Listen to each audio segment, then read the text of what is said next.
भगवान बुद्ध अपने शिष्यों को किसी न किसी विषय पर कोई कहानी सुनाकर शिक्षा दिया करते थे।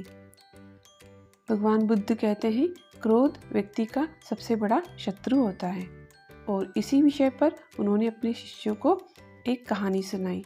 एक पंडित जी महाराज क्रोध न करने पर उपदेश दे रहे थे। वो कह रहे थे, क्रोध आदमी का सबसे बड़ा शत्रु है, उससे आदमी की बुद्धि नष्ट हो जाती है। जिस आदमी में बुद्धि नहीं रहती वह पशु समान बन जाता है। लोग बड़ी श्रद्धा से पंडित जी का उपदेश सुन रहे थे। पंडित जी ने आगे कहा, क्रोध चांडाल होता है, उससे हमेशा बचकर रहो। भीड़ में एक और एक जमादार भी बैठा था, जिसे पंडित जी प्राय सड़क पर झाड़ू लगाते हुए देखा करते थे। अपना उपदेश समाप्त करके जब पंडित जी जाने लगे तो जमादार भी हाथ जोड़कर खड़ा हो गया। लोगों की भक्ति भावना से फूले हुए पंडित भीड़ के बीच में से आगे बढ़ रहे थे। इतने में पीछे से भीड़ का रैला आया और पंडित जी गिरते गिरते बचे। इस धक्के में वे जमादार से छू गए। फिर क्या था, उनका पारा चढ़ गया। बोले, दुष्ट, तू यहाँ कहाँ से आ मरा?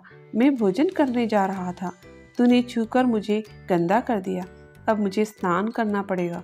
उन्होंने जमादार को जी भरकर गालियाँ दी। असल में उनको बड़े जोर की भूख लगी थी और वे जल्दी जल्दी यजमान के घर पहुँचना चाहते थे। पास ही में गंगा नदी थी। लाचार होकर पंडित जी उस ओर तेजी से लपके। तभी देखते हैं कि जमादार उनसे आगे आगे चला जा रहा है। पंडित जी ने कड़क कर पूछा, क्यों रे जमादार के बच्चे, तू कहाँ जा रहा है? जमादार ने जवाब दिया, नदी में नहाने। आपने कहा था ना, क्रोध चांडाल होता है, मैं उस चांडाल को छू गया, इसलिए मुझे नहाना पड़ेगा। पंडित जी तो जैसे पत्थर बन गए। वे आगे एक भी शब्द न कह सके और जमादार का मुंह ताकते रह गए। भगवान बुद्ध की यह कथा सुनकर सभी शिष्य अपनी हंसी न रोक सके और सभी खिलखिलाकर हंस दिए।